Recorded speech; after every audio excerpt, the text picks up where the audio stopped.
Guys, welcome back to my channel, and in today's video I'll be giving you the latest and the hottest news out there in the world of gaming, so be sure to stick to the end for the biggest news yet.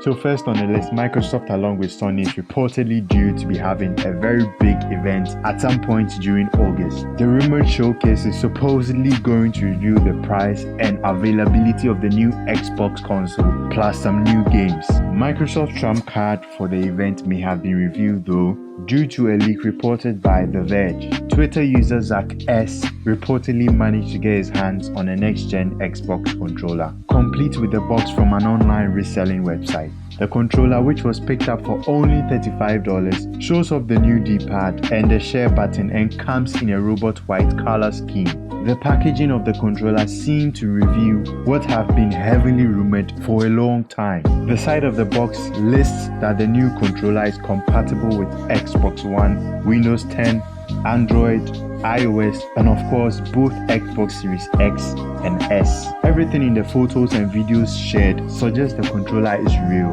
and The Verge themselves have confirmed it is genuine. The reports of Microsoft producing a second console goes as far back as December 2018, with rumors suggesting that there were two code names, Anaconda and Lockhart. As further reports came out, it was suggested that the actual name of the secondary console would follow suit with the Series X and be called the Series S.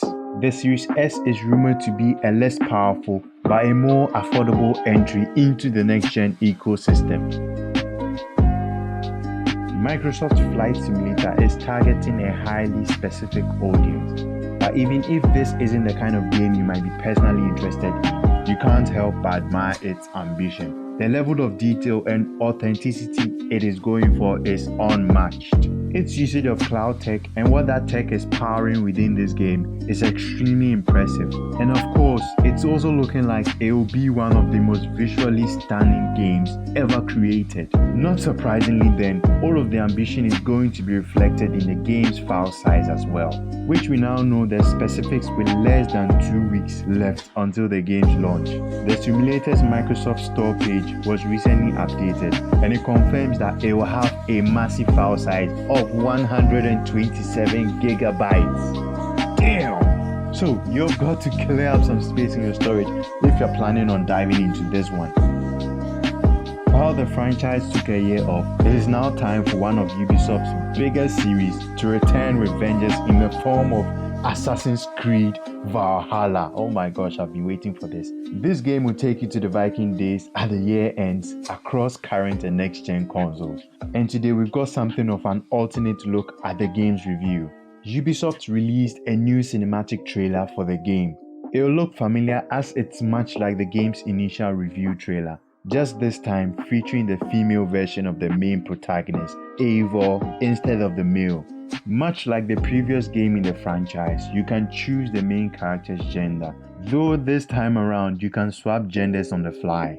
The trailer also sounds a little different as it includes a remixed version of the main theme. Assassin's Creed Valhalla will launch for PS4, Xbox One, PC, and Stadia on the 17th of November. Sorry, Stadia is just not doing well. They came out with a lot of promises and it just did terribly. So I'm not sure what's going on with Stadia about now, but I digress. Let's move on with the news now. Okay, so the last thing you need to know about Assassin's Creed Valhalla, it will be coming to the PS5 and Xbox Series X later.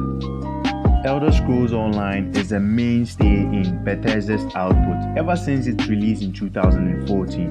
It has appeared front and center in Bethesda's marketing and output and received notoriously long sections in their E3 press conferences. Now it's joining Doom Eternal as a pillar of Bethesda's presence on the next-gen consoles. Originally announced in a blog post on the Elder Scrolls website, the increasing popular MMO is coming to Xbox Series X and PlayStation 5. Based on the wording used in this blog post, and the post announced that Doom Eternal will be launching on Xbox Series X and PS5, it seems like both games would likely be playable on a next-gen console at launch. Not only does the announcement promise full cross-gen progression and saves, but it also announces that Elder Scrolls Online would be receiving an update for the upcoming console. Bethesda hasn't announced any date for the upgrade, let alone any footage or screenshots. At this point, it is safe to assume the game will run and or look better thanks to the visual overhaul from the Elder Scrolls Online team. It has been 5 years since we got our last game from Rocksteady, 4 if you include Batman Arkham VR. Rumors have been swirling for a while now about what their next game may be.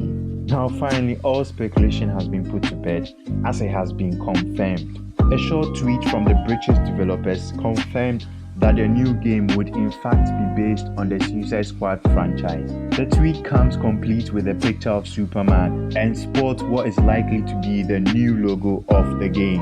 While no other details were shared about the game, Rocksteady confirmed we will get more information in a couple of weeks on August 22nd. The details and full reveal of the game are due to come at the DC Fandom event. The first Suicide movie was universally panned by critics back in 2016. However, a sequel to that movie is now in development from the Guardians of the Galaxy director James Gunn. And I must say I'm excited for that. And back on track. So while Rocksteady has historically made the majority of the Batman Arkham games, it looks increasingly likely that Warner Bros. Montreal had taken over the mantle and are working on the next game in the series. This has left the door open for Rocksteady to go ahead and make the new Suicide Squad game. Thank you all for watching the video, and be sure to like my video and subscribe to my channel. But leave your comments down below. I need to know what to do to make this channel bigger and better. And of course, I'm going to bring you the biggest and latest news twice in a week. So stick around, stay tuned, return, all of that. See you in the next.